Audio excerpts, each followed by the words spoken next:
Eto na mga boss, ang karugtong ng nakaraang chapter, pa-like, share at subscribe na lang para si Pajen pa tayong gumawa ng mga videos, umpisan na natin. Iyon parang totoo ang sinasabi mo. Kung ganoon, malayo na siguro ang narating mo sa landas ng espada dahil sa sobrang sinseridad mo. Punang panunuya ang tinig ni Long Zhenshan. Bahagyang umiti si Zufan. Kaunti lang. Mas mahusay lang ng bahagya kaysa sa karaniwan. Humalakhak si Long Zhenshan. Kaya pala nasa kalagitnaan ka pa rin ng profound heaven stage, samantalang kaming mga nakababata ay nasa rurok na ng radiant stage. Sayang ang 100 taon mo. Inubos mo sa pag-aaral ng espada at pinabayaan ang iyong paglilinang kaya nalampasan ka na namin ng napakalayo. Punang pagmamataas ang kanyang mukha.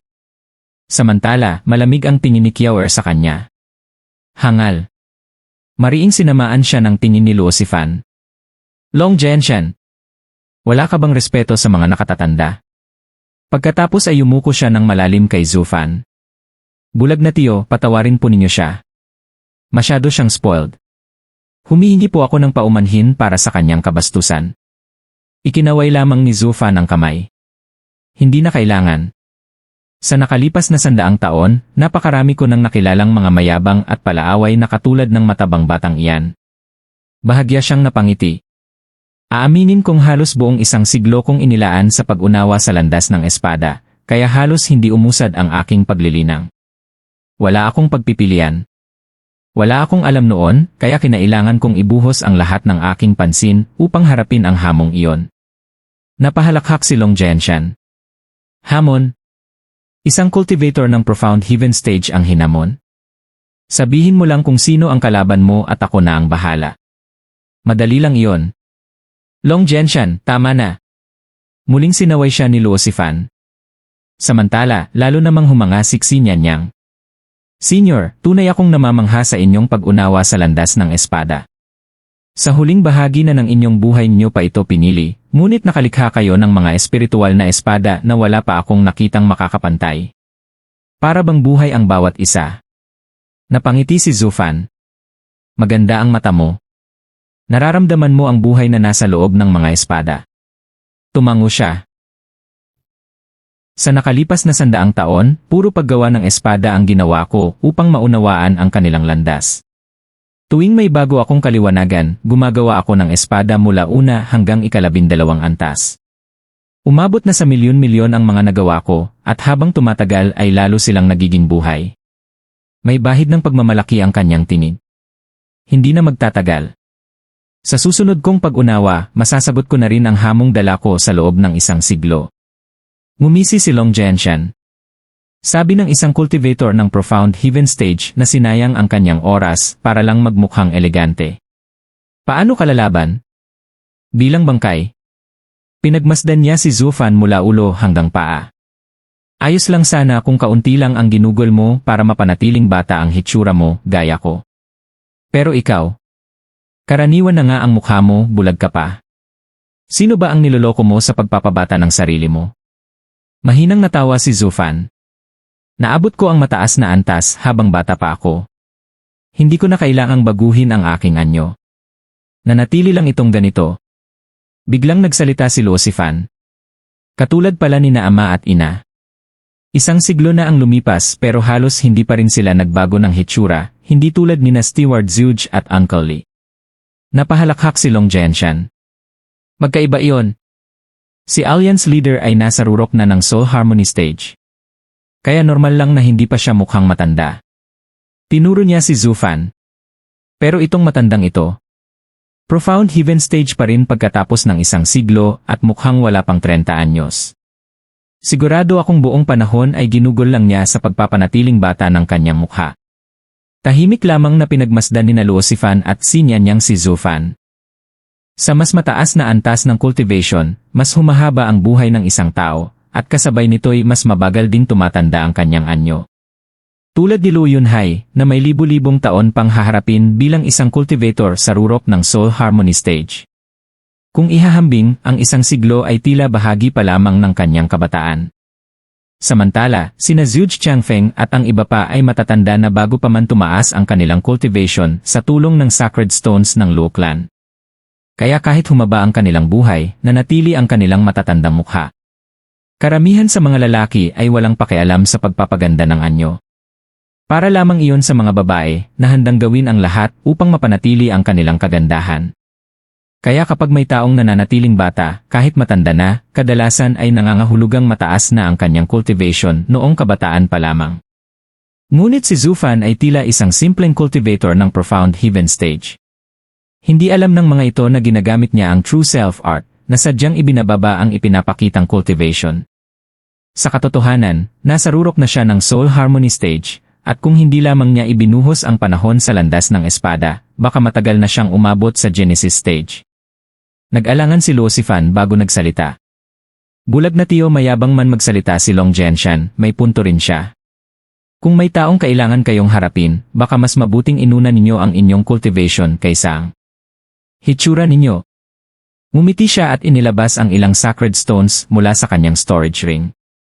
Narito po. Sana'y tanggapin niyo ang mga sacred stones na ito. Hindi man lang tumingin si Zufan. Mga batay. Mahinahon ang kanyang tinig. Ang Dao ay nagmumula sa puso, hindi sa cultivation. Ano man ang iyong tinatahak na landas, ang kaliwanagan ay dumarating lamang sa isang iglap. Kapag pinalampas mo ang munting sandaling iyon, maaaring hindi na ito bumalik kailanman. Samantalang ang cultivation, mas madali iyon. Hanggat may sapat na oras at yaman, walang hanggan ang mararating mo. Kaya ko ginugol ang isang siglo sa landas ng espada at hindi sa cultivation. Alam ko kung alin ang tunay na mas mahalaga. Ang haba ng mararating mo ay nakasalalay sa lalim ng pagkaunawa mo sa landas. Kung hindi, tatakbo ka lang ng tatakbo, ngunit hindi ka uusad. Humalukip-kip si Long Genshan. Ano ng karapatan ng isang cultivator ng profound heaven stage na mangaral sa amin? Tahimik lamang sina Luosifan at si Nyanyang. Hindi nila lubos na naunawaan ang mga salitang iyon. Ting! Biglang kumislap ang kamay ni Zufan. Isang mahaba at kulay bughaw na espada ang lumitaw. Sa sandaling iyon, bumalot sa buong kubo ang napakalakas na aura. Napasinghap ang tatlong kabataan. Iitoy. Hinaplos ni Zufan ang talim. Everblue. 1 metro at 88 sentimetro ang haba.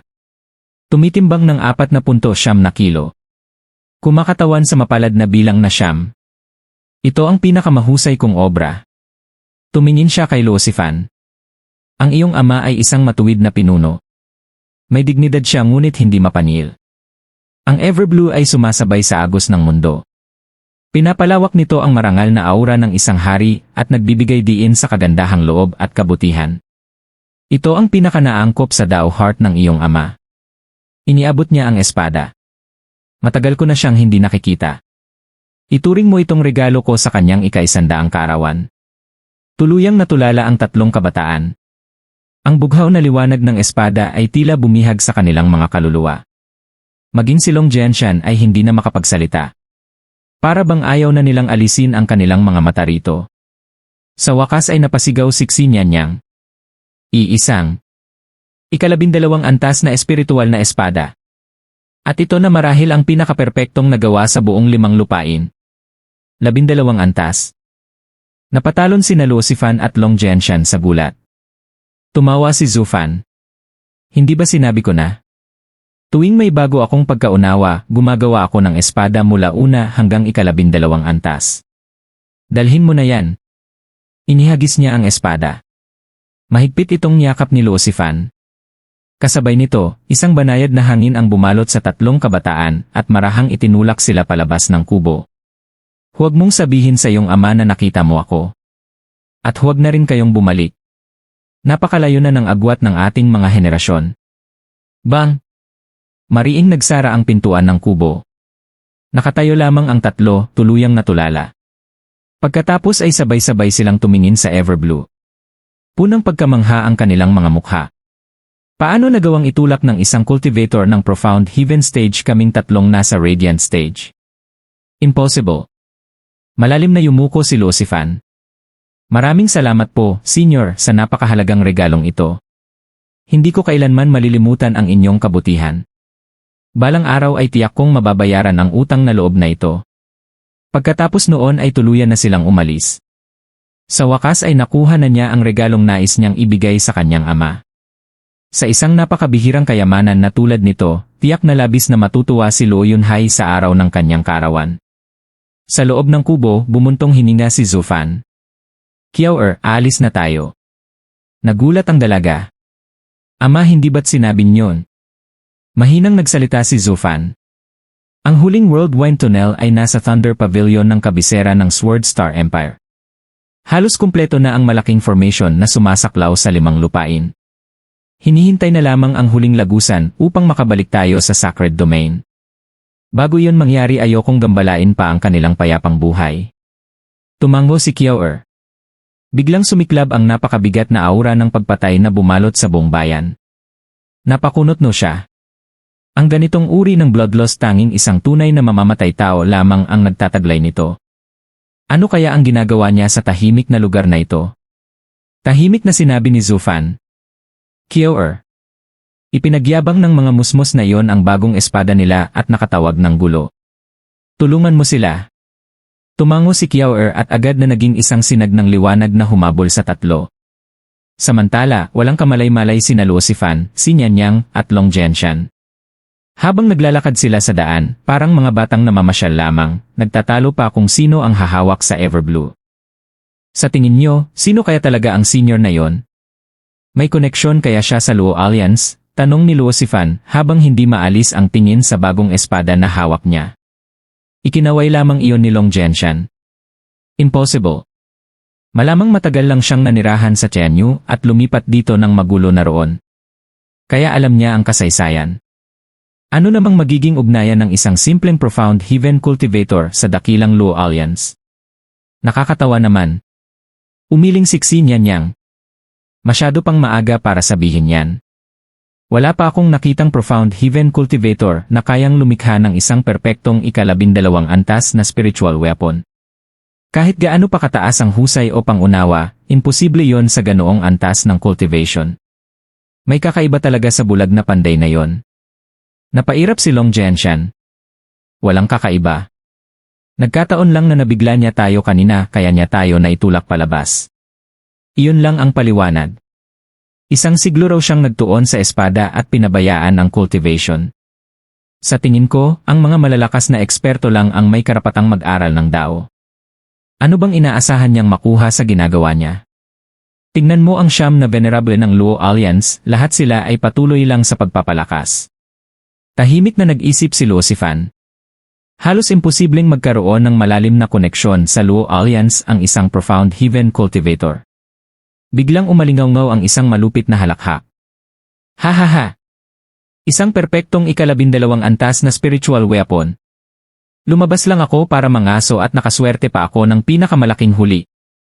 Mula sa himpapawid ay bumagsak ang isang kalbong matandang lalaki, wala pang 10 metro ang layo sa kanila. Munting binibini, napakalakas ng loob mong ipakita sa publiko ang ganoong kayamanang espada. Parang ikaw na mismo ang nag-aanyaya sa mga taong sakim. Kung ayaw mong masaktan, ibigay mo na yan sa akin. Nanginig si Luo Sifan habang mas hinigpitan ang yakap sa espada. Sino ka? Bagamat nanginginig din sa matinding aura ng matanda, sumigaw si Long Zhenshan. Alam mo ba kung sino kami?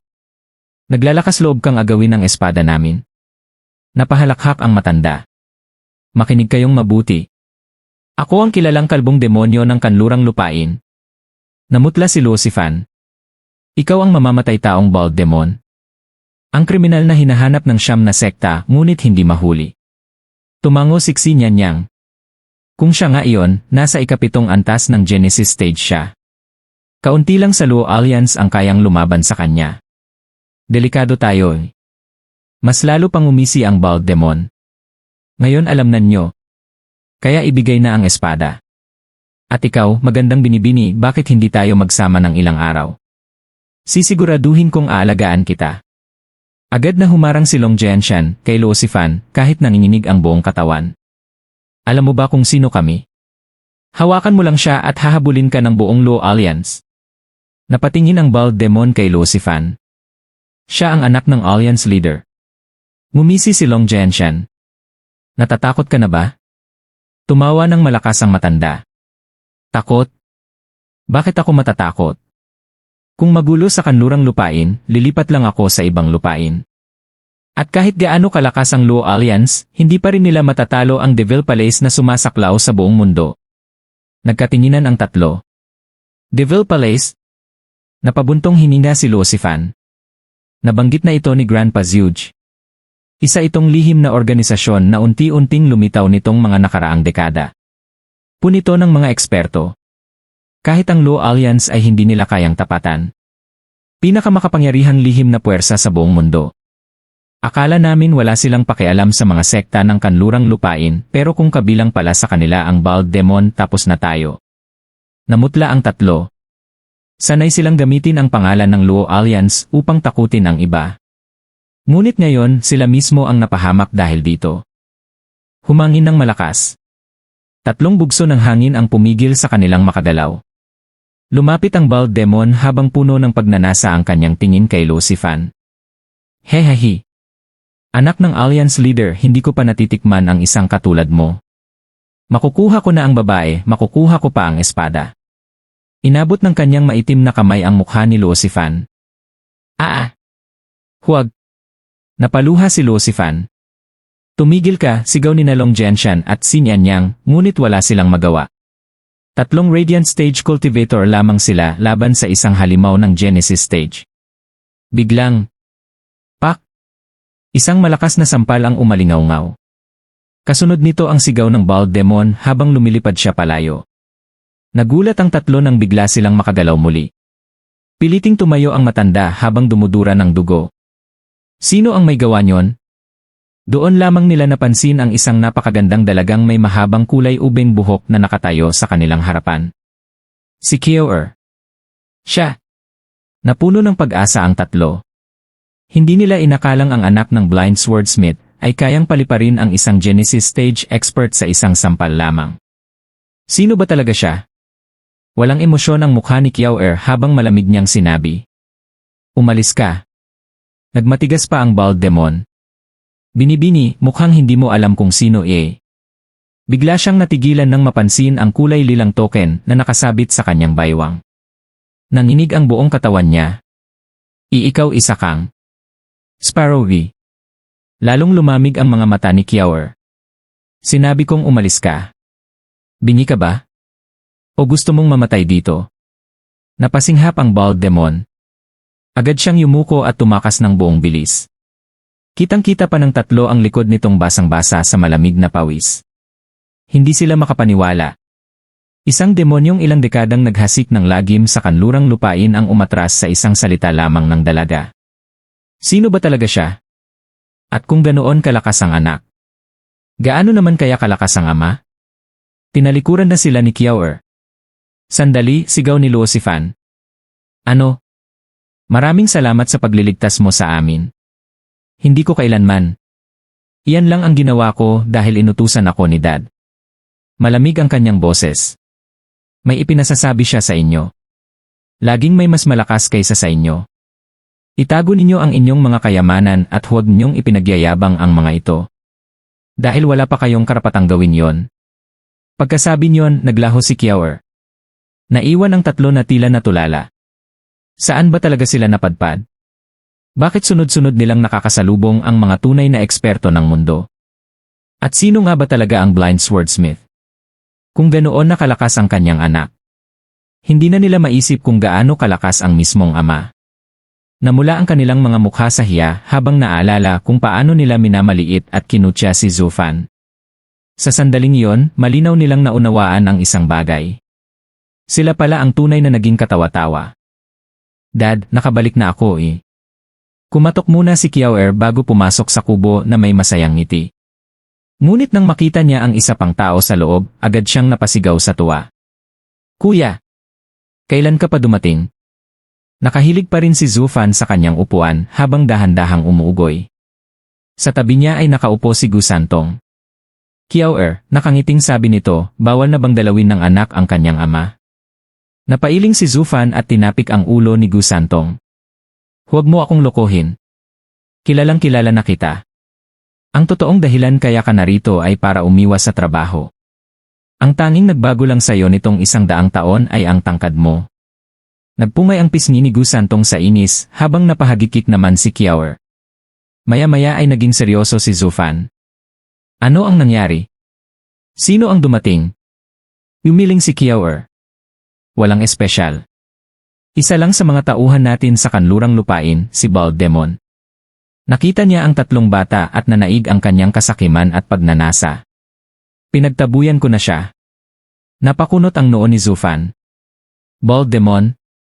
Kilala ang matandang iyon sa lahat ng uri ng kasamaan. May humahabol ba sa kanya kaya napadpad siya rito? Sa tingin ko hindi, sagot ni Kiawer. Mahigpit ang kontrol ng ating envoy sa kanlurang lupain upang maiwasan ang banggaan sa mga sekta. Sariling kagagawan lang niya ang lahat ng krimen niya. Dahil mataas din ang kanyang cultivation, mas pinipili ng mga sekta ang umiwas kaysa habulin siya. Maliban na lang kung may taong gustong linisin ang mundo sa pamamagitan ng pagpatay sa kanya. Pero wala namang senyales na may nanghuhuli sa kanya. Tahimik na nag-isip si Zufan. Kakaiba. Kung hindi siya nagtatago, ibig sabihin may hinahabol siya. Napatingin siya kay Kiawer. Sinundan ba niya ang tatlong bata? Hindi yata. Masyado siyang padalos-dalos para magtiis ng ganoon katagal. Ngumiti si Zufan. Kung ganoon baka ako ang pakay niya. Napatawa siya. Napaka-interesante. Ang sarili kong mga tauhan ang sumusubaybay sa kanilang Palace Lord. Nanlaki ang mga mata ni Gu Santong. Ano? Naglakas loob silang hanapin ang Palace Lord. Nagsasawa na ba sila sa buhay at nilalabag ang batas ng Devil Palace? Umiling si Zufan. Hindi iyon gagawin ng mga tapat nating disipulo. Siguradong may ibang taong nasa likod niya. Tumayo siya. Kiawer. Sanzi. Hindi pa siya nakakalayo. Maglakad-lakad tayo. Gusto kong malaman kung bakit gusto niya akong makita. Lumabas ang tatlo sa kubo. Biglang naalala ni Gu Santong ang ipinagbilin ni Wurandong. Tay! May ipinasasabi si Uncle Dong. Huminto si Zufan. Tinatanong niya kung kailan natin sisimulan ang huling hakbang ng plano. Hinawakan ni Zufan ang puting telang nakatakip sa kanyang mga mata at bahagyang ngumiti. Malapit na Samantala. Sa pangunahing bulwagan ng maharlikang palasyo ng Sword Star Empire, nakaupo si Emperador Beili Jinshi sa dulo ng isang napakalaking hugis itlog na mesa. Sa kanyang kanan ay si punong ministro Beili Jingwei, kasunod ang siyam na Sword Kings. Ngunit may isang upuan pa ring walang laman. Lahat ng mata ay nakatutok dito. Hindi napigilan ni Xiang Guanfion ang magreklamo. Iniisip pa rin ba niyang siya ang Crown Prince? Napakaarte talaga eh. Maya-maya ay umalingaw-ngaw ang mahinang yabag. Pumasok ang isang pamilyar na tao. Napangisi si Xiang Guanfion. Oho! Dumating na rin pala ang Lone Arm Sword King. Hindi kami makapagsimula nang wala ka. Nagnitian ang ibang Sword Kings. Tanging si Beili Jinshi lamang ang napabuntong hininga. Tahimik na naupo ang bagong dating. Si Beili Jingshan. Matagal na niyang nawala ang titulo bilang Crown Prince at ngayon ay isa na siyang Sword King. Ang opisyal niyang titulo ay Sword King Jingshan, ngunit tinatawag siya ng iba bilang Lone Arm Sword King dahil sa pagkawala ng kanyang isang braso sa apoy ni Zufan. Tahimik niyang pinagmasdan ang walang lamang manggas. Dating siya ang nakatakdang magmana ng trono. Ngunit walang emperador na magiging isang taong may kapansanan. Dahil dito, isa na lamang siyang ordinaryong prinsipe. Napailing si Beili Jingwei. Sayang napakagandang binhi sana. Tumikim si Beili Yuli. Ngayong kumpleto na ang 10 Sword Kings, maaari nang simulan ang pulong. Pagkatapos ay tumingin siya kay Beili Jingwei. Punong ministro, ano ang dahilan ng pagpupulong na ito? Tumayo si Beili Jingwei. Kamahalan mga Sword King. Dahil sa aking kapabayaan, nagkaroon ng kaguluhan ang ating imperyo sa loob ng 100 taon. Ngunit ngayon ay muli nating naibalik ang dating lakas ng Sword Star Empire. Napuno na muli ang hukbo. Yumaman ang ating mga mamamayan. Huminto siya sandali. Ngunit isang mas malaking sakuna ang paparating. Isang sakunang maaaring magpabagsak sa ating buong imperyo. Natahimik ang lahat. Nagpatuloy siya. Naaalala ba ninyo ang taong naging dahilan ng ating pinakamalaking pagkatalo noong digmaan ng 5 lupain? Agad na nagitngit si Beili Jingshan. Zufan! Nagkatinginan ang ibang Sword Kings. Kahit matapos ang isang siglo, mabigat pa rin ang pangalang iyon. Tumango si Bailey Jingwei.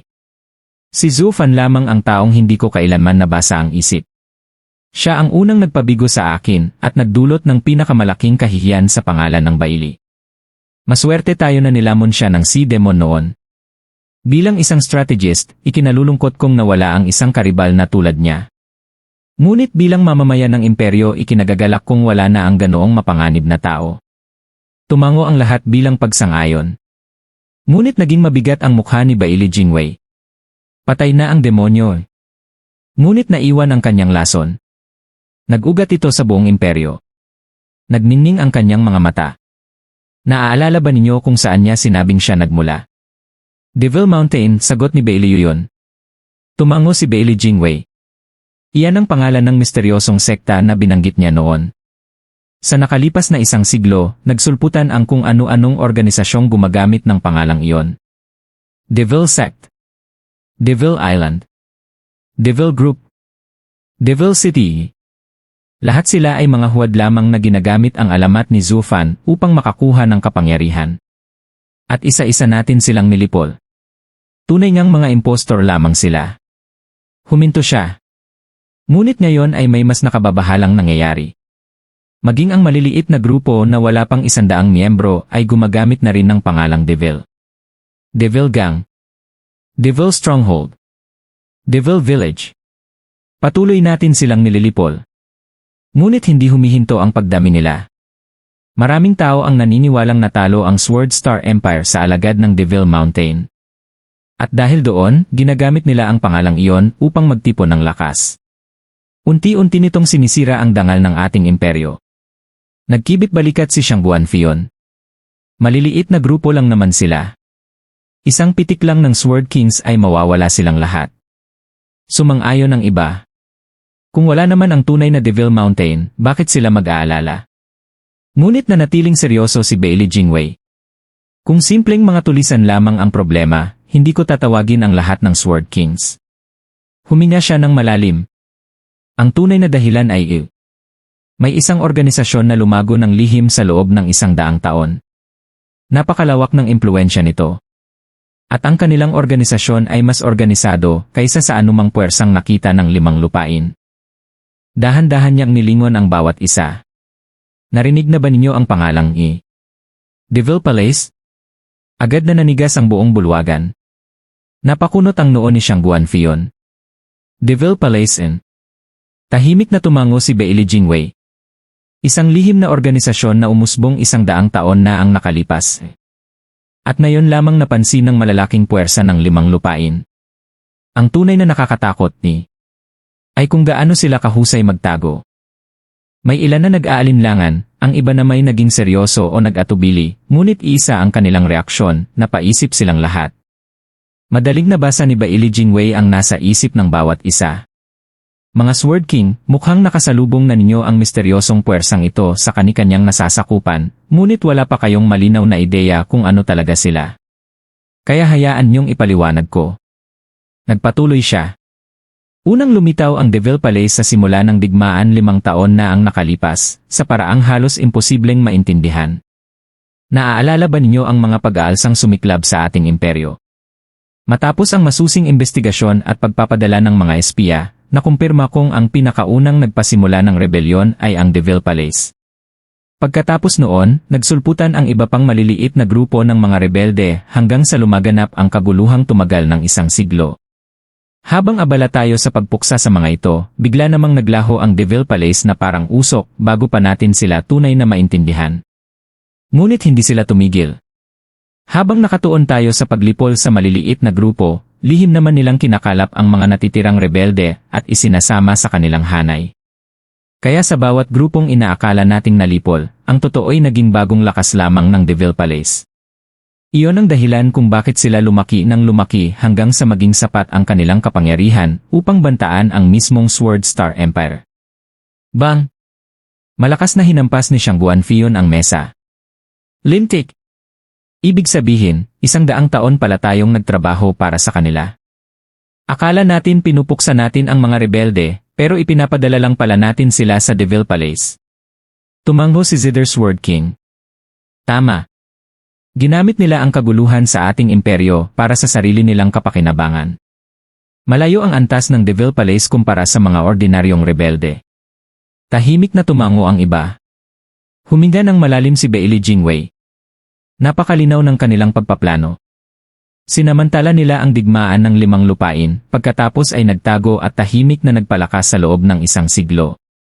Minsan nga'y naisip ko pa baka ang Devil Palace ay isa talagang sangay ng Devil Mountain.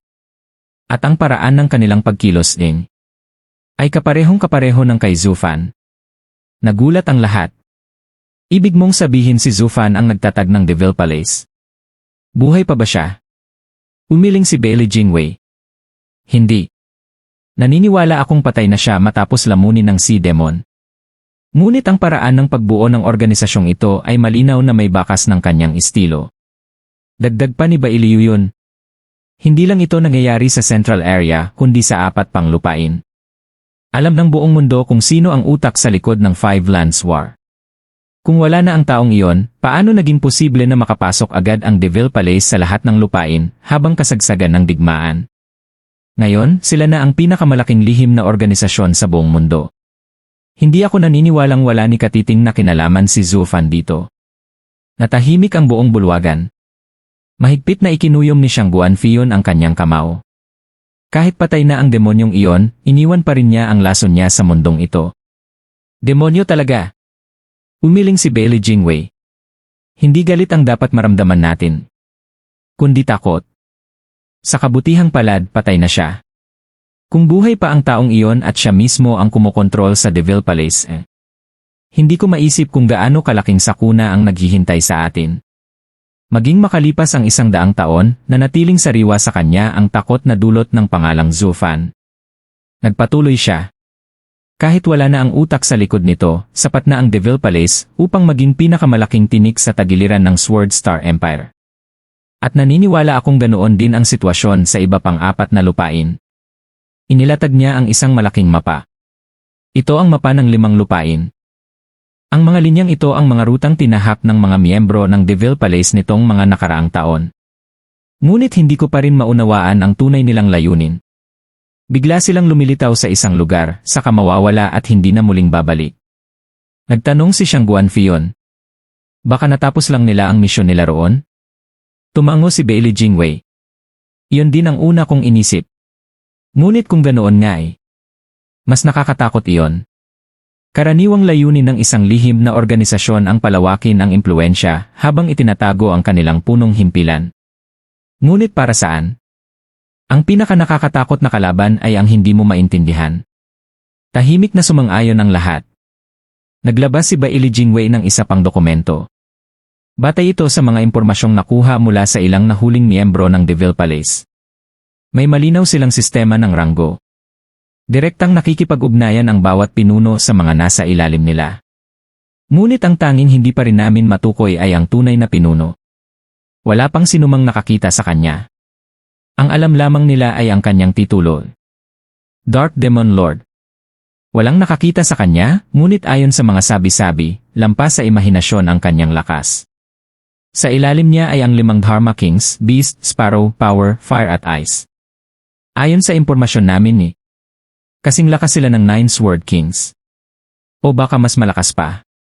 Kasunod nila ang 3 Devil Envoys, Sun, Muon at Star na namamahala sa mga misyon ng buong organisasyon. At sa ibaba nila ay ang mga lokal na pinuno sa bawat lupain. Para sa iba, malaking banta sila. Ngunit para sa Sword Kings, mga ordinaryong tauhan lamang. Nagkatinginan ang lahat. Hindi nila akalaing umabot na sa ganoong kalaki ang Devil Palace. Biglang tumayo si Bailey Yuli at malakas na hinampas ang mesa. Prime Minister! Sigurado ka bang tama ang impormasyong ito? Kilala natin ang mga pinuno ng bawat lupain. Paano nila hahayaang lumaki ng ganito ang isang organisasyon? At kung kasing lakas nga ng 9 Sword Kings ang 5 Dharma Kings, ano pa ang antas ng Palace Lord? Kasing lakas ng Patriarch. Impossible. Tahimik na nagsalita si Xiang Guanfion. Possible. Lumipas ang 1 buwan, may nakasalubong akong grupo sa aking nasasakupan. Isa sa kanila ay isang binatang nakipagsabayan sa akin sa loob ng 300 palitan ng suntok. Nakarinig akong tinatawag siya ng mga kasama niya bilang Beast King. Napasinghap ang lahat. Nanlaki ang kanilang mga mata. Walang bahid ng biro sa mukha ni Xiang Guanfion. Tahimik na nagpatuloy si Bailey Jingwei. May isa pang bagay. May kumakalat na tula sa buong 5 lupain. Kapag sumikat ang mga bituin, naliliwanagan ang buong kalangitan. Ngunit kapag bumalot ang kadiliman, maglalaho ang kanilang liwanag. Ngunit huwag matakot sapagkat paparating ang bukang liwayway na magdadala ng bagong pag-asa. Nagkatinginan ang lahat. Ibig mong sabihin, ibabagsak ng Dark Demon Lord ang plano ng Sword Star Empire na pag-isahin ang mundo. Mahigpit ang ekspresyon ni Bailey Jingwei. Ang tunay na kahulugan ng tulang iyon ay ang kadiliman ang lalamon sa kasalukuyang kaayusan at magdadala ng malaking pagbabago sa 5 lupain. Walang duda. Ang tulang iyon ay sadyang ikinalat ng Devil Palace upang makuha ang puso ng mga tao. Hindi basta-basta babagsak ang Sword Star Empire. Ngunit mapanganib ang mga chismis. Kapag naniwala ang mga tao, maaari itong maging realidad. Kaya bago pa tuluyang kumalat ang tulang iyon, kailangan nating lipulin ang Devil Palace. Ito ang pinakamalaking krisis na kinakaharap ng ating imperyo. Tahimik na tumango ang lahat. Ngayon ay lubos na nilang naunawaan ang tunay na panganib. Biglang nagsalita si Xiang Guanfion. Prime Minister, may matagal na akong gustong itanong. 100 taon nang hindi nagpapakita ang Invincible Sword. Ano ba talaga ang nangyari sa kanya? Kung haharap tayo sa Devil Palace, sapat nang lumabas siya upang durugin ang lahat, hindi ba? Napatingin ang lahat kay Bailey Jingwei. Huminga siya ng malalim bago sumagot. Sa nakalipas na 1 siglo ang Patriarch ay nasa saradong pagsasanay. Layunin niyang maabot ang 1 antas na wala pang sinumang tao ang nakarating. At kapag lumabas siya, masasaksihan ninyo ang pagsilang ng tunay na walang kapantay na kapangyarihan. Kung ganoon, hihintayin na lamang namin ang magandang balita. Hindi na nagbigay pa ng paliwanag si Bailey Jingwei at hindi na rin nagtanong ang mga Sword King. Gayunman, halata sa kanilang mga mukha na may sari-sarili silang hinala. Huminga ng malalim si Bailey Jingwei at pilit nang umiti habang isinasara ang mga dokumento. Iyan ang kasalukuyang sitwasyon. Umaasa akong babalik ang bawat Sword King sa kani-kanilang nasasakupan at pigilan ang paglawak ng Devil Palace bago pa sila lalong lumakas. Samantala, maghahanda ako ng isang plano upang tuluyan silang lipulin. Ipapaalam ko sa inyo ang susunod na hakbang sa tamang panahon. Isa-isang yumukod ang mga Sword King. Paalam, Prime Minister. Paalam, kamahalan. Nang makaalis na ang karamihan, napabuntong hininga si Emperador Bailey Jingshi. Jingwei, 100 taon na ang lumipas. Hindi na natin ito maitatago habang buhay. Nagsisimula na silang maghinala. Mariing umiling si Bailey Jingwei. Hindi maaaring mabunyag ang katotohanan. Nagningning ang kanyang mga mata habang matatag na nagsalita. Kamahalan, huwag kayong mag-alala. Isinusumpa kong pananatilihin kong payapa at matatag ang Sword Star Empire sa napakahabang panahon.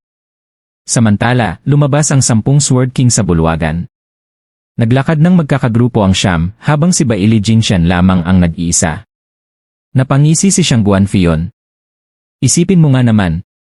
Ang dating Crown Prince ang tinaguriang henyo, at ikalawang Invincible Sword ngayoy isa na lamang ordinaryong prinsip. Talagang napakalaki ng ibinagsak niya nitong nakaraang 1 siglo. Napailing si Dan Qingshen. Sa 10 prinsipe, siyam ang namatay at ang natira naman ay nawala ng 1 braso. Hindi sana nangyari iyon kung hindi sila nagtungo sa Northern Lands. Sayang ang kanilang talento. Kung nabuhay sana sila, mayroon sanang panibagong emperador at marami pang Sword King na tutulong sa imperyo sa panahong ito. Napatawa si Xiang Guanfion. Brother Dan, napakawalang muwang mo. Kapag mas dumami ang Sword King ng angkan ng Bailey, mas malaki ang panganib para sa ating mga hindi kabilang sa kanilang dugo. Sa ngayon, 4 kami at 6 sila. May kaunti pa tayong impluensya. Pero kung dumami pa sila baka matagal na tayong pinatay. Napabuntong hininga si Dan Qingshen. Ako naman, gusto ko lamang sanang makita silang lumaki at maabot ang tunay nilang potensyal. Lumapit ang Zither Sword King habang nakangiti.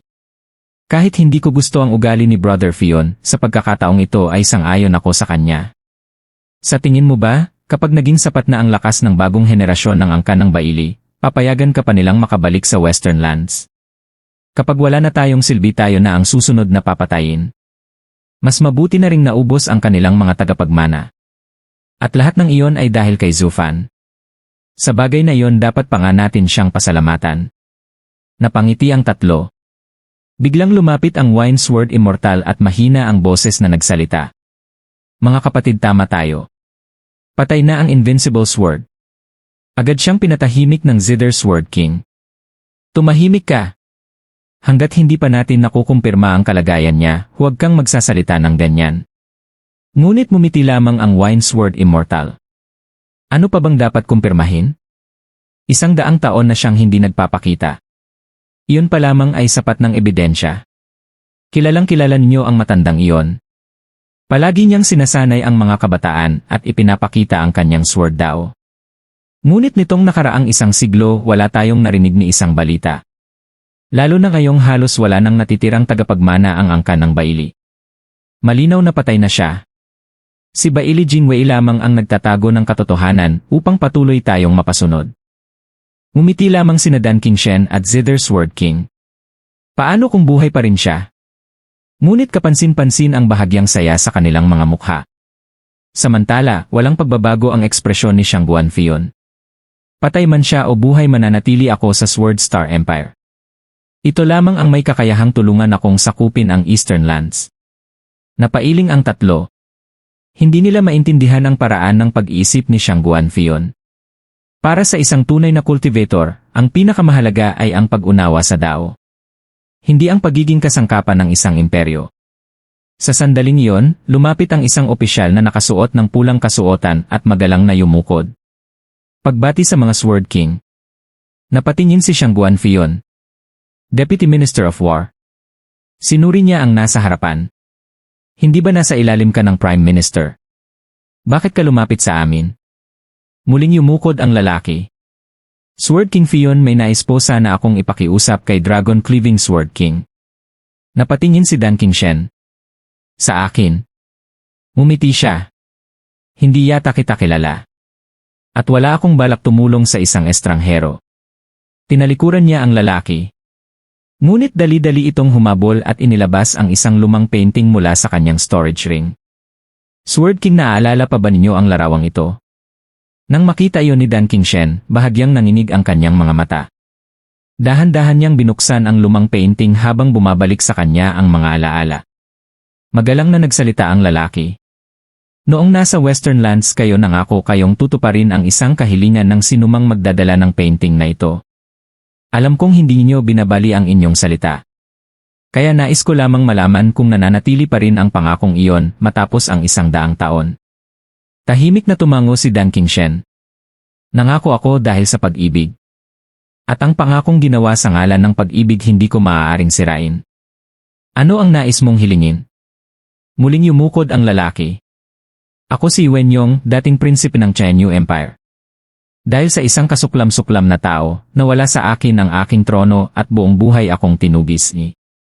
Pinutol siya ni Dan Qingshen. Hindi ko kailangang marinig ang iyong nakaraan. Sabihin mo na lamang ang gusto mo. Nagningas ang mga mata ni Wenyong sa matinding puot.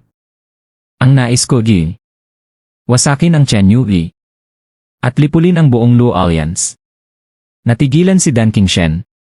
Lipulin ang Luo Alliance. Napatawa si Shang Guanfion. Alam ko ang katayuan ng Luo Alliance sa Western Lands.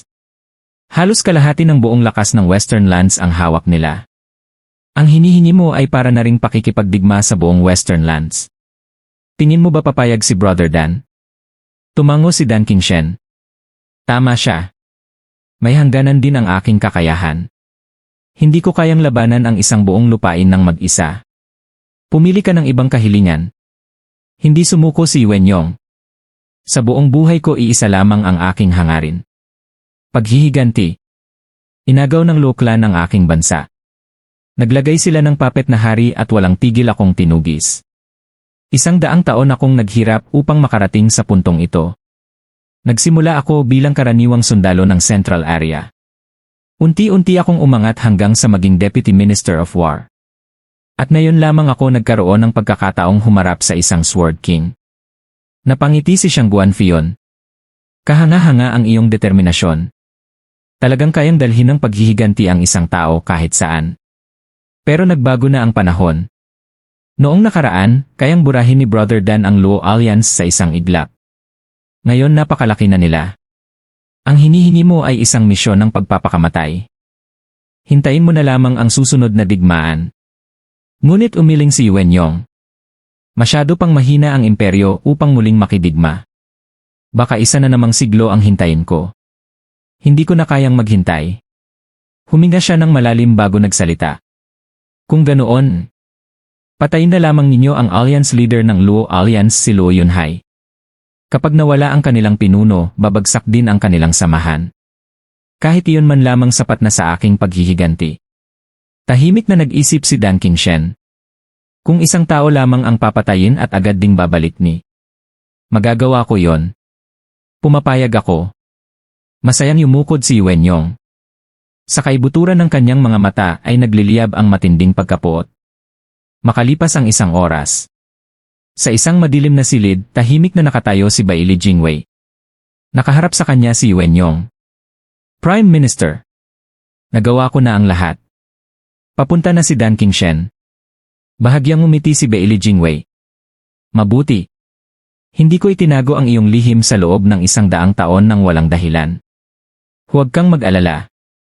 Darating ang araw na ikaw mismo ang makapaghihiganti. At tiyakin mong ipaalam sa lahat ng lupain ang magiging pagkilos ni Dan Qingshen.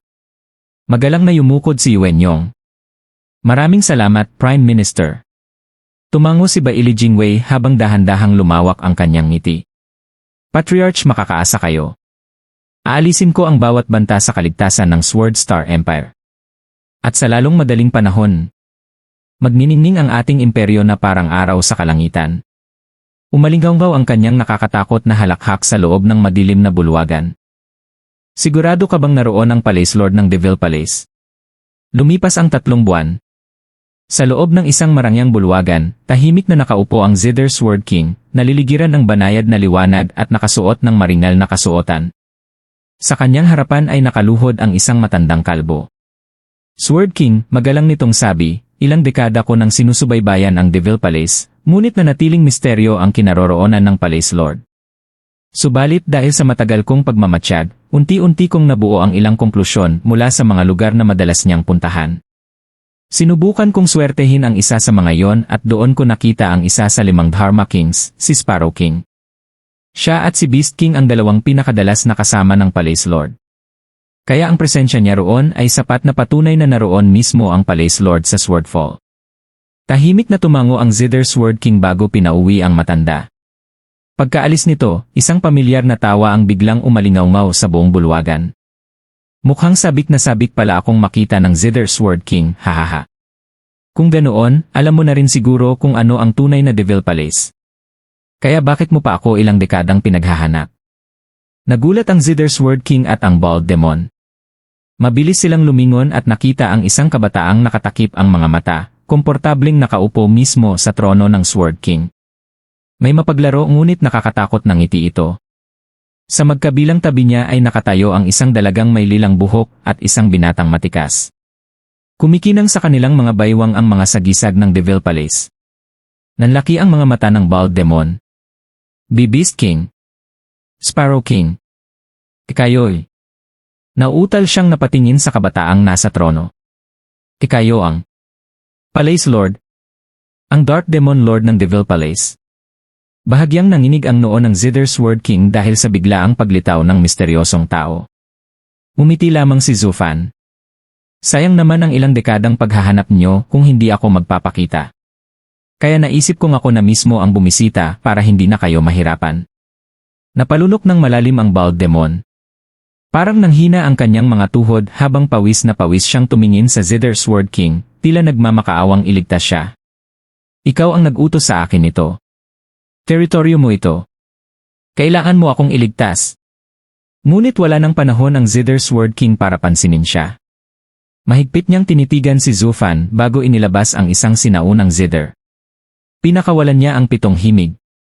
Kasabay nito'y sumugod ang 7 matatalim na sword energy patungo kay Zufan. Marami na akong narinig tungkol sa lakas ng Dark Demon Lord, malamig niyang sabi. Nais kong subukin kung karapat-dapat ba akong ihambing ang aking munting kakayahan sa inyo. 7 Notes Obscure Sword. Napabulalas ang Bald Demon. Ang kapal ng mukha mo. Galit na sumigaw si Kiaoer ngunit pinigilan siya ni Zufan sa isang simpleng kumpas. Hindi man lamang gumalaw si Zufan. Biglang lumitaw ang isang transparent na harang sa kanyang paligid. Pagbangga ng 7 sword energy rito. Parang bula lamang ang mga iyon na naglaho. Hindi man lang nayanig ang depensa. Parang kahit isang 3 taong gulang na bata ay mas malakas pa ang naging epekto.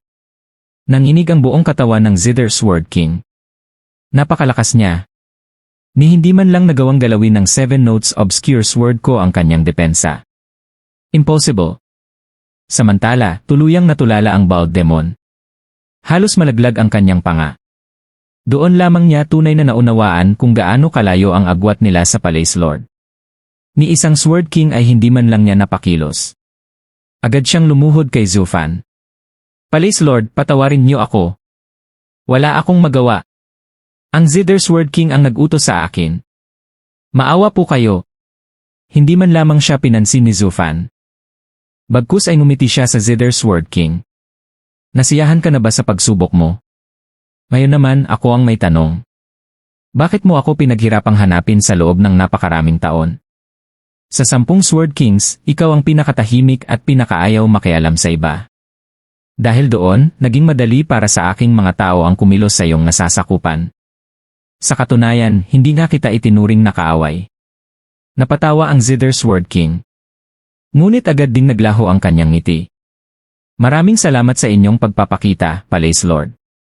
Pero bago ko sagutin ang inyong tanong, maaari ba akong magtanong muna? Magsalita. Totoo bang balak ninyong pabagsakin ang Sword Star Empire? Diretsong sagot ni Zufan. Bakit?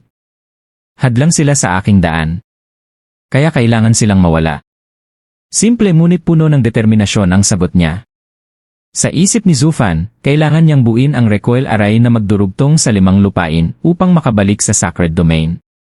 At dahil kontrolado ng Sword Star Empire ang central area, tiyak na hahadlangan nila ang kanyang plano. Hindi naman maaaring basta na lamang siyang lumapit at sabihin. Makikiraan lang ako sandali para gumawa ng formation, pagkatapos alis na rin ako. Sa mundong ito, kapangyarihan lamang ang batas. Kung mahina ka, walang makikinig sa'yo. Kung malakas ka naman, bakit ka pa makikipag-usap kung maaari mo namang kunin ang gusto mo? Para sa kanyang layunin, kailangang bumagsak ang Sword Star Empire. Ang hinihintay na lamang niya ay ang tamang pagkakataon. Matamang pinagmasdan siya ng Zither Sword King. Nakita niya ang kaseryosohan sa mga mata ni Zufan. Ngumiti siya. Kung ganoon magiging direkta na rin ako. Makipag-alyansa tayo. Nagkatinginan sina Kiaoer at Gu Santong. Samantalang ang Bald Demon, na kanina pa umiiyak sa takot, ay tuluyang natigilan. Boss, baliw ka ba? Pinahanap mo ang Palace Lord hindi pala para patayin kundi para makipag-alyansa. Bahagyang umiti si Zufan. Bakit? Bigyan mo ako ng isang dahilan kung bakit kita dapat pagkatiwalaan. Huminga ng malalim ang Zither Sword King. Dahil isa ang ating layunin. Ang pagbagsak ng Sword Star Empire. Pagkatapos ay dahan-dahan niyang ibinunyag ang isang lihim na itinago sa loob ng napakahabang panahon. Bago pa itatag ang Sword Star Empire ang Liu Clan, ang aking angkan, ang tunay na nagmamay-ari ng Sundering Sword. Ngunit dumating ang Invincible Sword. Hinamon niya ang lahat ng eksperto, isa-isang tinalo ang bawat kalaban, hanggang sa tuluyan niyang maagaw ang Sundering Sword sa aming angkan. Mula roon ay isinilang ang Sword Star Empire. Unti-unti nitong sinakop ang buong central area. Lahat ng lumaban ay pinuksa. At ang aming angkan ay unti-unting nawasak. Ngunit hindi kailanman nawala ang kanilang hangarin. Sa bawat salinlahi, ipinasa ang pangarap na mabawi ang Sundering Sword at ibagsak ang imperyo. Ang kaunting pagkaunawa ko sa Sundering Sword Art ay pamana ng aking mga ninuno. Iyon ang dahilan kung bakit naging sapat ang aking lakas upang maging isa sa 10 Sword Kings. At dahil napakaraming kalaban ang tinalo noon ng Invincible Sword, hindi na niya ako pinaghinalaan. Kaya nanatili ako sa loob mismo ng puso ng imperyo, naghihintay ng tamang pagkakataon. Tama ba ang hinala ko? Tanong ni Zufan. Kaya mo ako hinanap? Tumango ang Zither Sword King. Matagal ko nang natuklasan ang Devil Palace. Mas maaga kaysa sa iba. Agad kong naisip na kayo ang magiging pag-asa ko. Kaya nagtanim ako ng isang espiya upang bantayan ang inyong paglago. Ngayon ay hindi na niya maitago ang kanyang pananabik. Hindi na sayang ang aking paghihintay. Palace Lord, isa kayong tunay na henyo. Sa loob lamang ng isang siglo, nakabuo kayo ng isang organisasyong kayang makipagsabayan sa 10 Sword Kings. At kayo mismo ay higit pang malakas kaysa sa kanilang lahat. Kaya ngayon sigurado na ako. Kapag nagsanib ang ating puwersa, babagsak ang Sword Star Empire. Nagkatinginan sina Kiawer at Gu Santong habang tuluyang natulala rin ang Bald Demon. Kaya niya ipinag-espiya ang Devil Palace sa loob ng napakaraming taon ay para lamang makipag-alyansa sa Palace Lord. Pero hindi ba miyembro na ako ng Devil Palace? Anong ipakikipag-alyansa pa ang sinasabi niya? Noon pa man ay akala niya'y isa siyang doubling espiya na naglalaro sa magkabilang panig. Ngunit ngayon lamang niya napagtanto na iisa lang talaga ang kanyang pinaglilingkuran dahil pareho namang nais ng dalawang panig na magtulungan. Kung ganoon, ano pa ang silbi ng lahat ng paniniktik na yon? Para lang ba maging tulay ng kanilang pag-uusap? Nanahimik sandali si Zufan bago marahang umiling. Pinahahalagahan ko ang iyong alok, Zither Sword King, ngunit hindi pa ito ang tamang panahon. Kung makikipagtulungan ako ngayon sa isang taong labis ang pananabik, magiging pabigat lamang ang ating samahan. Mas mabuting kumilos muna tayo ng magkahiwalay. Nagulat ang Zither Sword King. Bakit kayo nag-aalinlangan, Palace Lord? Maraming dahilan. Una, matatag pa rin ang Sword Star Empire. Kapag sumabak tayo ngayon sa digmaan, hahaba lamang ang labanan. Pangalawa, kahit manalo tayo, mapipilitang lumantad ang Devil Palace. Kapag nangyari iyon, mababaling ang pansin ng 4 na lupain sa atin at magiging malaking panganib iyon. At ang pinakamahalagang dahilan. Bahagyang tumigil si Zufan. Napakaliit ng ating sansa. Nakunot ang noo ng Zither Sword King. Bakit ninyo nasabi yon? Ang Invincible Sword. Napangiti siya ng may paghamak. Siya. Palace Lord, 100 taon na siyang hindi nagpapakita. Malamang patay na siya o kung buhay man, naghihingalo na lamang. Tahimik na nagtanong si Zufan. Nakita mo na ba siya? Natigilan ang Zither Sword King. Yuhi. Si Baili Jingwei at ang emperador lamang ang nakaalam ng tunay niyang kalagayan. Tumango si Zufan. Tama. Hinding-hindi nila hahayaang kumalat ang balitang iyon, lalo na ngayong napakaraming nakaambang panganib. Pagkatapos ay seryoso siyang tumingin sa Zither Sword King. Kilalang-kilala kang kalmado at hindi pa dalos-dalos. Ngunit ngayon kabaligtaran ang ikinikilos mo. Sadya ba yan? O sadyang nilamon ka na ng paghihiganti? Kapag puro paghihiganti ang laman ng puso ng tao, madaling manaig ang pagkataranta at padalos-dalos na desisyon. Kaya hindi tayo maaaring magtulungan. Paalam. Tumayo si Zufan at tahimik na naglakad palabas kasama sina Kiawer at Gu Santong. Nagmadaling humabol ang Zither Sword King. Sandali, Palace Lord. Hindi iyon problema. Mahigit 1 siglo na akong naghihintay. Kaya ko pang maghintay ng ilang taon. Hindi lumingon si Zufan. Maaaring sabihin mo iyan. Ngunit hindi iyan ang tunay mong pagkatao. Sa totoo lang, ayaw ko ng pabigat. Ang taong hindi kayang kontrolin ang sarili at tanging paghihiganti lamang ang iniisip ay walang mararating. Nayanig ang puso ng Zither Sword King. Kung ganoon, paano tayo magtutulungan? Huminto si Zufan. Isa kang matalinong tao. Dapat alam mong ang pakikipagtulungan ay hindi nangangahulugang kailangang magkatabi tayong lumaban. Sapat ng pareho ang ating tinutumbok. Magkaiba man ang ating layunin iisa lamang ang ating kalaban. Kung nauunawaan mo iyan, alam mo na kung paano tayo makikipagtulungan. Umiti siya bago muling naglakad. At tungkol sa tulang iyon Kapag may oras ka, gumawa ka ulit ng bago. Tuluyan na silang naglaho. Napabuntong hininga ang Zither Sword King. Napakapambihira ng Dark Demon Lord.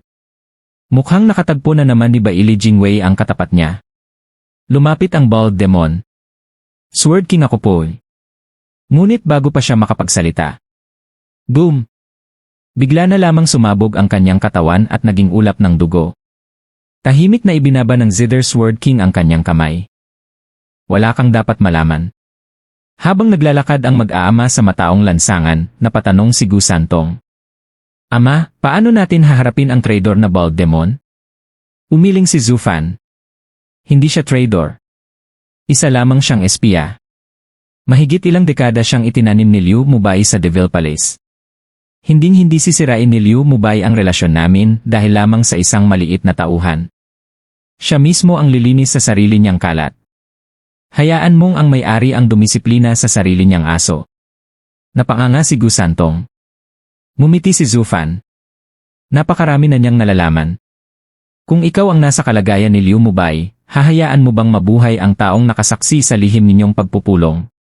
Sa mismong sandaling ibinunyag niya ang kanyang tunay na layunin. Alam kong patay na siya. Tumango si Gu Santong.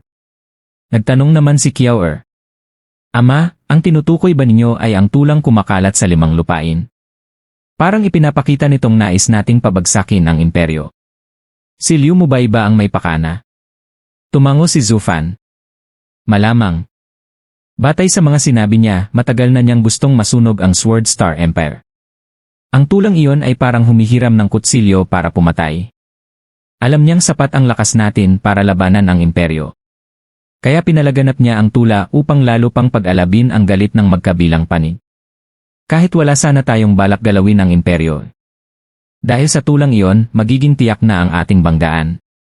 Ang gusto lang niya ay tiyaking mawawasak ang Sword Star Empire. Bahagyang umiti si Zhu Fan. Kung minsan mas nakakatakot ang chismis kaysa espada.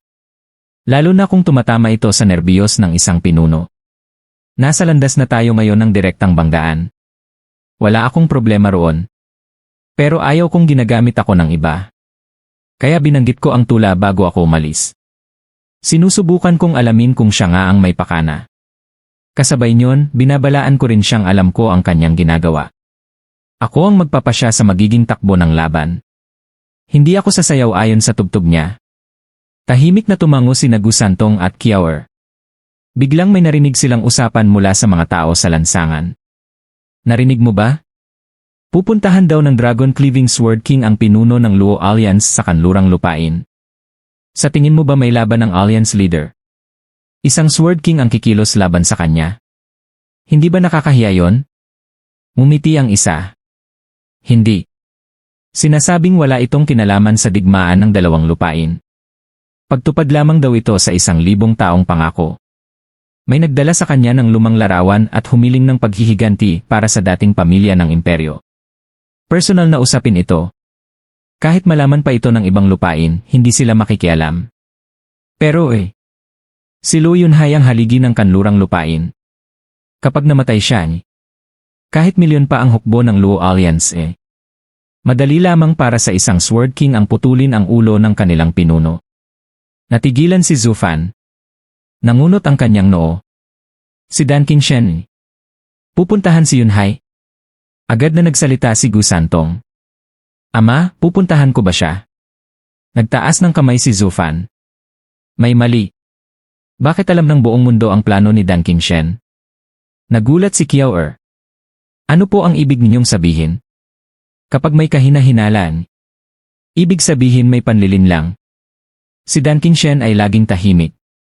At ang taong humiling ng pabor ay walang dahilan upang ipagsabi ito at bigyan ng babala ang Luo Alliance. Ang tagumpay ay ipinagdiriwang lamang kapag tapos na ang trabaho.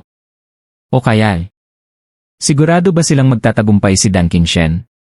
Nag-isip ng malalim si Zhu Fan. Pagkaraan ay seryoso siyang nagsalita. Kiao Er. Gu Santong. Alamin niyo ang reaksyon ng 4 na lupain. Ako mismo ang haharang kay Dan Qingshen. Pakiramdam ko isa itong malaking bitad. Sunod po, Ama. Magalang na yumuko ang dalawa. Sa Blackwind Mountain, punong himpilan ng Luo Alliance, makukulay na dekorasyon ang nakabitin sa pangunahing bulwagan. Ipinagdiriwang ang ika-negatibo 150 kaarawan ni Luo Yunhai, walang kamalay-malay sa panganib na papalapit.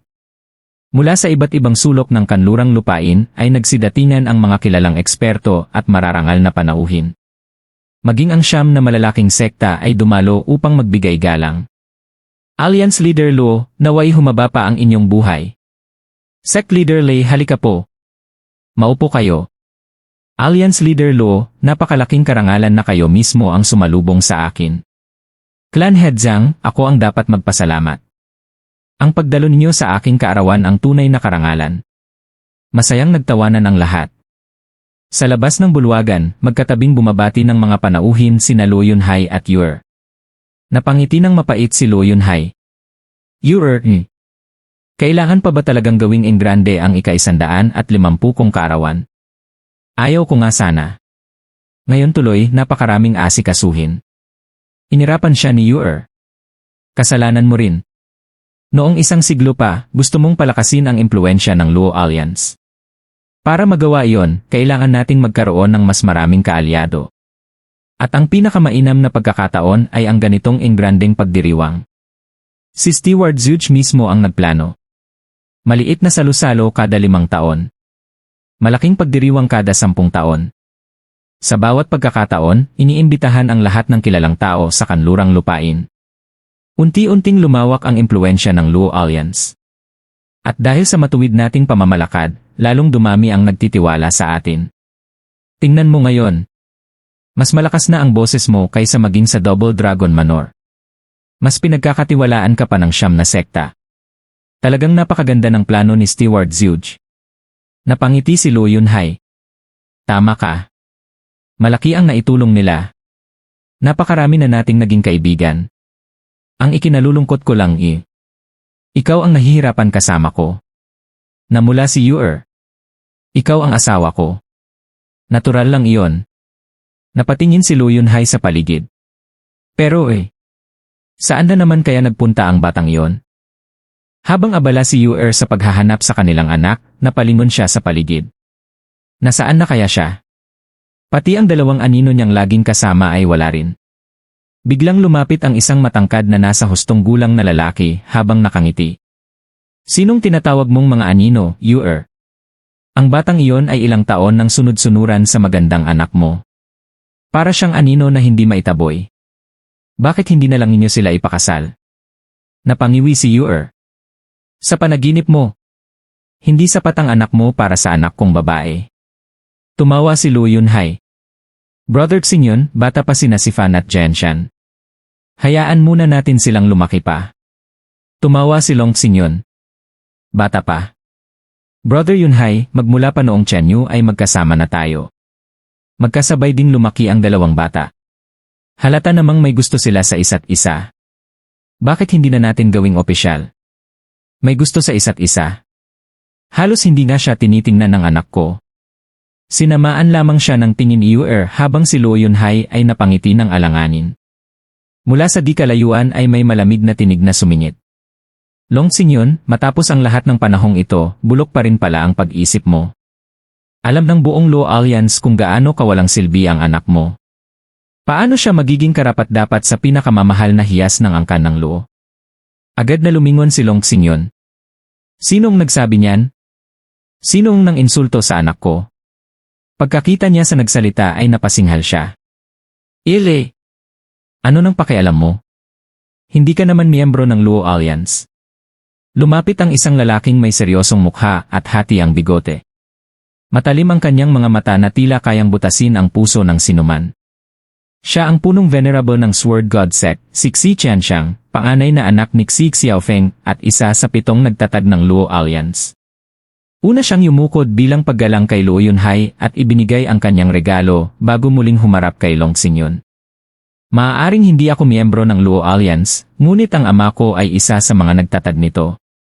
Dito rin lumaki ang anak ko.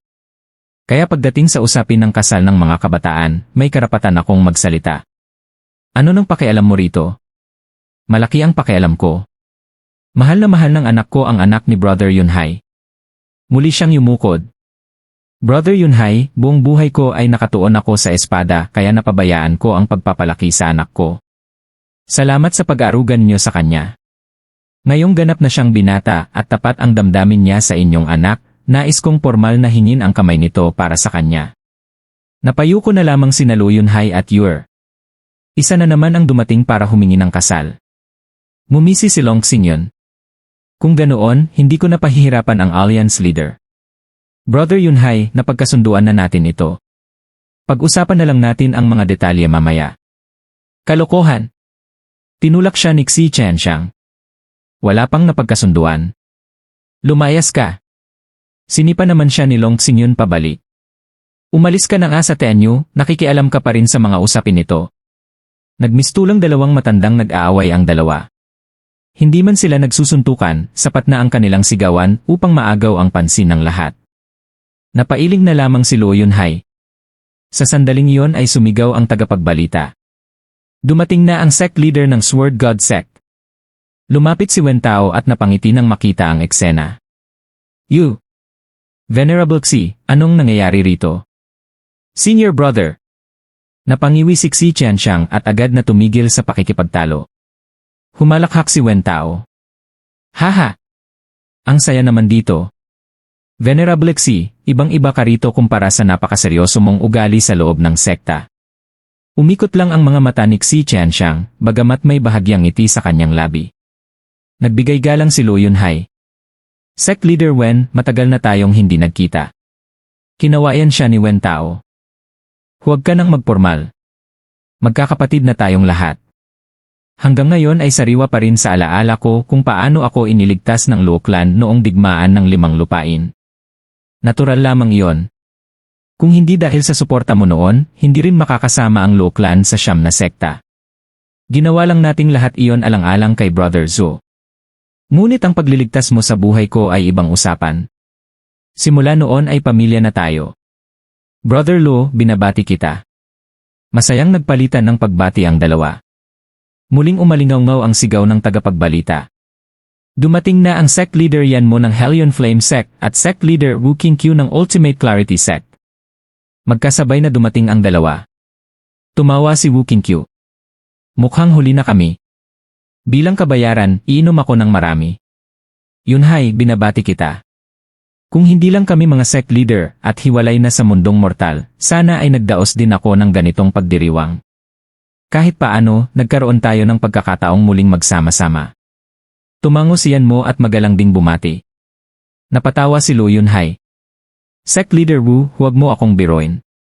Hindi naman mahalaga sa mga sekta ang mga kaugalian ng mortal na mundo. Biglang nagtanong si Wen Tao.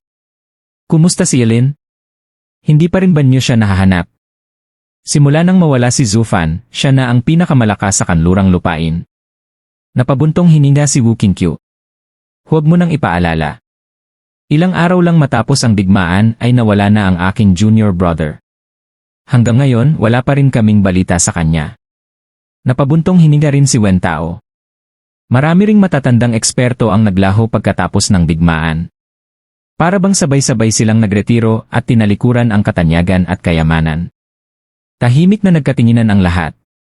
Malaki ang ibinagsak ng lakas ng 4 na lupain matapos ang digmaan, at lalo lamang silang napag-iwanan ng gitnang lupain. Napansin ni Lo Yunhai ang bumigat na atmosfera kaya ngumiti siya. Halina kayo. Ngayon ang kaarawan ko. Huwag na nating pag-usapan ang malulungkot na bagay. Uminom tayo hanggang sa magsawa. Nagkatawanan ang lahat. Tama. Tara. Patuloy na dumating ang mga panauhin hanggang dapit hapon. Samantala, sina Zhu Changfeng at Leng Wuchang ay abalang sinusuri ang listahan ng mga regalong natanggap. Napansin ito ni Lu Yunchang. Mga steward, may problema ba? Magalang silang yumukod. Kabataang ginang. Kinuha ni Lu Yunchang ang listahan at napangiti. Mga ika-9 na antas na pil, ika-10 antas na spiritual weapon, ika-11 antas na mga sangkap. Habang lumilipas ang mga taon ay lalo pang gumaganda ang mga regalong natatanggap. Mukhang tunay ng kinikilala si Yunhai. Napabuntong hininga si Zhu Changfeng. Ngunit hindi pa natin masasabi kung mabuti ba o masama ang magiging bunga nito. Nagtaka si Lu Yunchang. Bakit? Muling yumukod si Zhuge Changfeng. Kabataang ginang, matagal na naming inaasahan ito mula nang magpa siya ang clan head na umakyat sa pinakamataas na antas ng kapangyarihan. Anong ibig mong sabihin? Hindi na natutuwa ang Double Dragon Manor. Ipinaliwanag niya. Sa loob ng isang siglo ay mabilis na lumakas ang Luo Alliance at nakuha ang tiwala ng maraming tao. Sa unang 50 taon, palaging nagpapadala ang Double Dragon Manor ng kinatawan at mahahalagang regalo sa kaarawan ng clan head. Ngunit habang lalo tayong lumalakas at masinusundan ng kanlurang lupain, naging malamig ang pakikitungo nila. Kumonti rin ang kanilang mga regalo. Sa nakalipas na 30 taon, wala na silang ipinapadalang kinatawan. Kasabay nito ay lalo pang lumawak ang impluensya ng Luo Alliance. Umabot pa sa puntong ang siyam na sekta ay sa atin na direktang nakikipagpulong tungkol sa depensa, na para bang nilalampasan ang otoridad ng Double Dragon Manor. Para itong isang opisyal na nilampasan ang emperador sa sarili nitong korte. Nanginig ang noo ni Luo Yunchang. Ibig mong sabihin gusto nilang alisin si Yunhai? Yumiling si Zhuge Changfeng. Hindi pa umaabot sa ganoon. Napakahalaga ng Luo Alliance sa kanlurang lupain. Kung gagalawin nila tayo ng walang sapat na dahilan, mawawala ang respeto ng buong kanlurang lupain sa kanila. May sariling batas ang mundo ng mga cultivator. Kung magsisimula sila ng digmaan ng walang makatarungang dahilan, sila mismo ang kakamuhian ng lahat. Ngunit patuloy nila tayong binabantayan, naghihintay lamang ng kahit kaunting pagkakamali. Kapag nagkamali tayo, agad nila itong gagamitin laban sa atin. Kaya habang lalo tayong lumalakas, lalo rin tayong dapat maging maingat at iwasan ang anumang dahilan ng alitan. Tumango si Luo Yunchang at marahang napabuntong hininga. Ito ang landas na pinili ni Yunhai. Kasama ng kapangyarihan ang mga panganib nito. Noon pa man ay binalaan na siya ni Zhu Fan bago ito umalis. Alam niyang darating ang araw na ito. Ngumiti si Zhuge Changfeng. Handa ang clan head na maabot ang pinakamataas na tuktok. Sa maraming paraan, kahawig na kahawig niya si Steward Zhu. Napatingala si Luo Yunchang sa kalangitan at marahang ngumiti. Tama. Si Zhu Fan ang naging gabay niya sa lahat ng panahong ito. Sa loob ng masiglang bulwagan, isa-isang naupo ang lahat ng panauhin. Dumating si Luo Yunhai kasama ang kanyang asawa at umupo sa pangunahing upuan. Nakangiti niyang pinagsaluduhan ang lahat. Mga sect leader, mga venerable, mga clan head, mga elder, isang malaking karangalan ang inyong pagdalo sa aking munting pagdiriwang ng kaarawan. Taos-pusong nagpapasalamat ang Luo Alliance, gayon din ang lahat ng narito. Magalang na yumukod ang mag-asawa. Haha! Alliance Leader Luo, napakabait mo naman. Sabay-sabay din gumanti ng saludo ang mga panauhin at nagsimula ang kasiyahan. Muling nagsalita si Luo Yunhai. Ilang araw lamang ang nakalipas ay nagkaroon kami ng pagpupulong ng siyam na sect leader tungkol sa depensa ng hangganan. Dahil dito, minadali ang paghahanda para sa pagdiriwang na ito. Sana'y mapagpasensyahan nyo ang anumang pagkukulang. Muli silang yumukod. Huwag kang mag-alala, Alliance Leader Luo. Wala iyong problema. Bagamat tila simpleng pagbati lamang ang kanyang sinabi, agad na naunawaan ng mga veteranong cultivator ang tunay nitong kahulugan. Sa pamamagitan ng pagbanggit sa kanyang pagpupulong kasama ang siyam na sect leader tungkol sa depensa ng kanlurang lupain, ipinakita ni Luo Yunhai ang kasalukuyang katayuan ng Luo Alliance, isang puwersang maituturing ng pangunahing haligi ng buong kanlurang lupain. Kasabay nito, tinawag niya ang siyam na sekta bilang kanyang mga kapatid na nagpapakita ng kanilang matatag na ugnayan. Isa itong tahimik ngunit makapangyarihang pahayag. Sinumang magtangkang kalabanin ang Luo Alliance ay para na ring isinugal ang sarili niyang kinabukasan sa kanlurang lupain. Ngunit sa halip na magmukhang mapang-api, ipinakita ni Luo Yunhai ang kababaang loob. Malakas sila ngunit hindi mapagmataas. Makapangyarihan ngunit marunong bumalang. Kaya nga 2 beses siyang yumukod sa bawat panauhin. Sa halip na matakot, lalo lamang silang nakaramdam ng paggalang sa Luo Alliance. Kung ipinagyabang lamang ni Luo Yunhai ang kanilang lakas, tiyak na marami ang lalayo sa kanila. Ngunit sa ipinakita niyang kabutihang loob, lalo lamang napalapit ang loob ng lahat. Pinagmasdan ni Luo Yunhai ang masasayang ngiti ng mga panauhin at lihim na napangiti. Mas lalo pang dumami ang mga kaibigan ng Luo Alliance. Ngunit biglang naputol ang masayang kapaligiran nang umalingaw-ngaw ang isang nakakairitang tawa. Hahaha! Malaking kaarawan pala ng Alliance Leader Lo, pero hindi man lang ako inimbitahan. Sir, hindi po kayo pwedeng pumasok. Sir! Tumabi kayo. Kasabay ng kaguluhan sa labas ay pumasok ang isang halos 3 metrong taas na matandang puti ang buhok. Kasama niya ang 5 kabataang may mabangis na aura. Sa lakas pa lamang ng kanilang presensya ay halatang lahat sila ay nasa Genesis stage.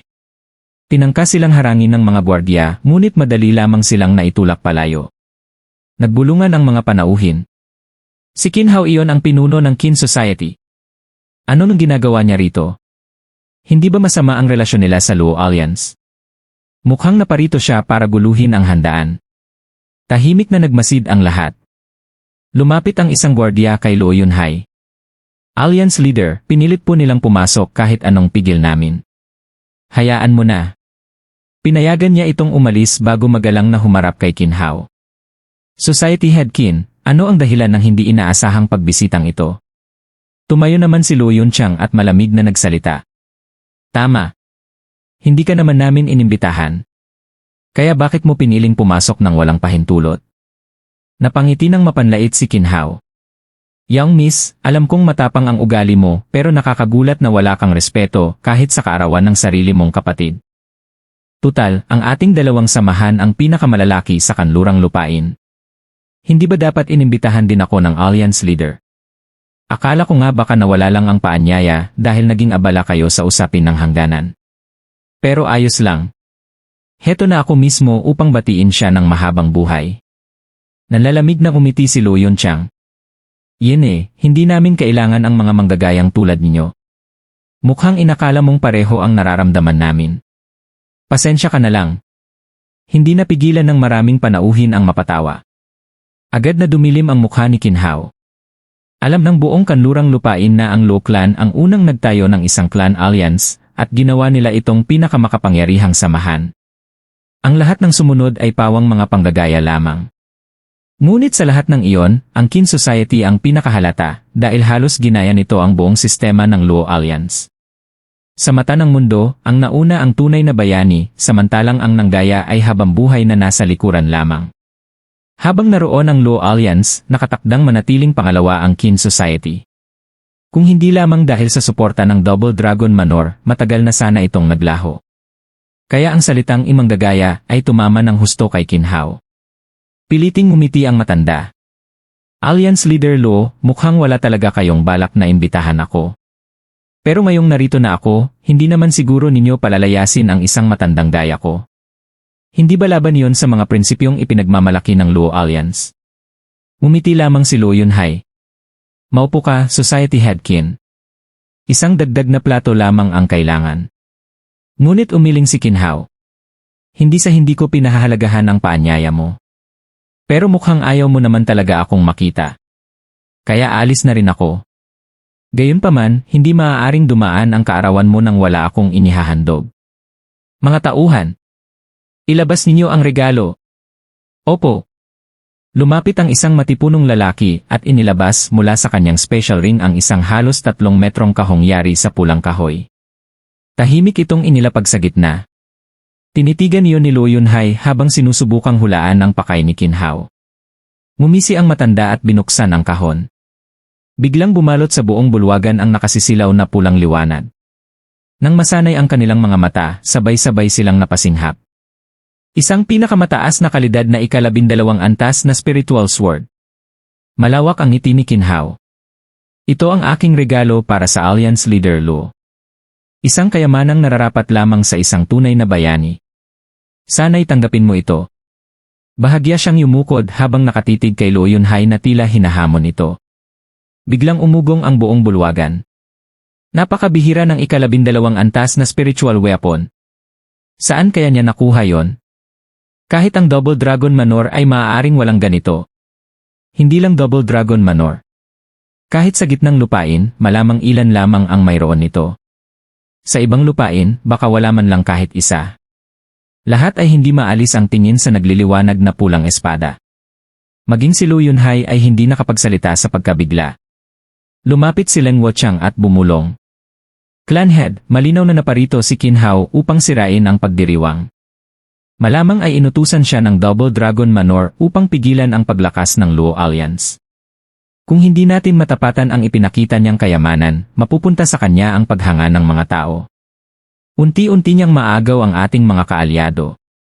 Tahimik na tumango si Luo Yunhai habang pinagmamasdan ang paghanga ng mga panauhin sa espada.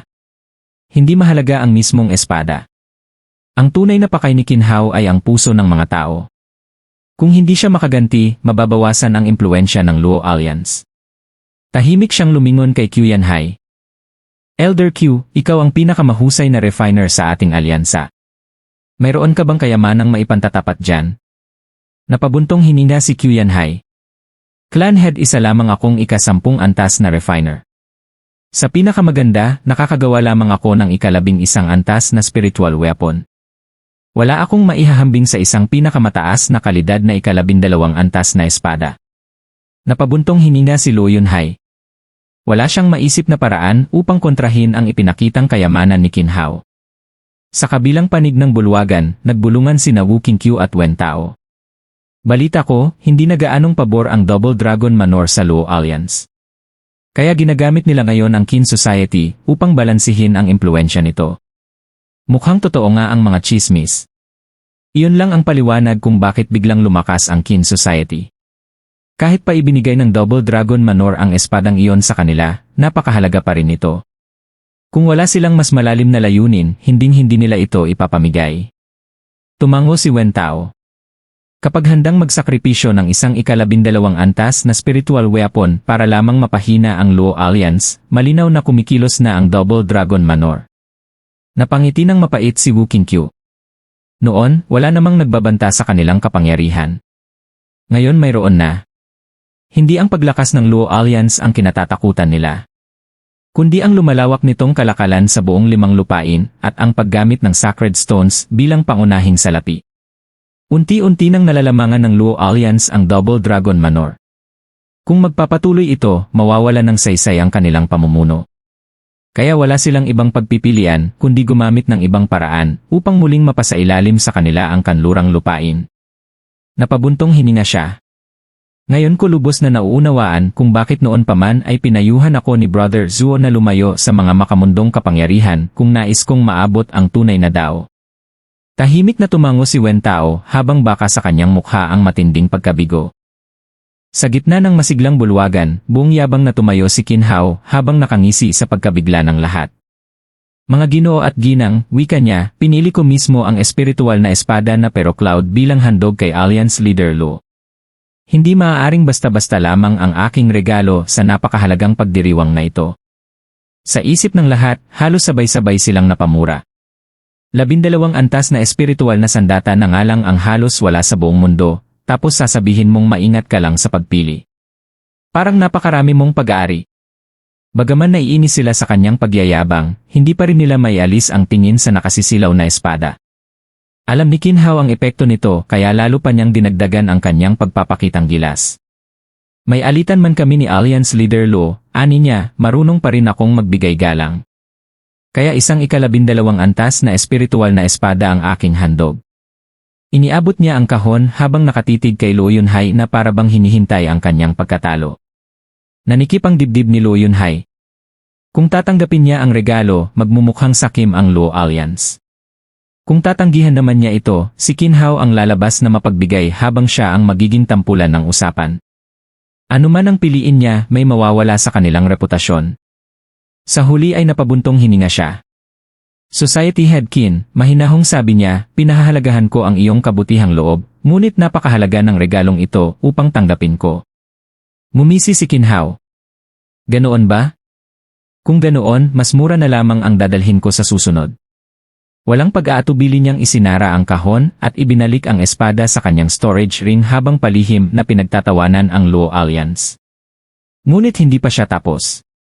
May isa pa akong magandang balita, malakas niyang inanunsyo. Sa ika-10 ng Mayo sa susunod na taon ay ipagdiriwang ko ang aking ika-negatibo 260 kaarawan. Inaanyayahan ko kayong lahat. Alliance Leader Luo, kahit hindi mo ako inimbitahan ngayon, buong puso kitang imbitahan sa aking pagdiriwang. Excited na akong makita kung ano ang magiging regalo ng napakalaking Luo Alliance. Humalakhak siya. Tara na. Buong yabang siyang naglakad palabas ng bulwagan na para bang siya ang tunay na nagwagi. Madilim ang mga mukha ni Naloyunhay at ng kanyang mga kasama. Halatang pinahiya sila sa sarili nilang pagdiriwang. Ngunit bago pa tuluyang makaalis si Kinhaw. Hush! 3 kabataan ang humarang sa kanyang daraanan. Sandali lang, matanda. Nagulat ang mga tauhan ni Kinhaw. Sino ang nangangahas humarang? Dito muna natin puputulan ang ating nobela ng Magic Emperor. Stay tuned lang, upload ko din agad ang kasunod na chapters. Pa-like and subscribe na lang para updated kayo sa upload natin. Maraming salamat.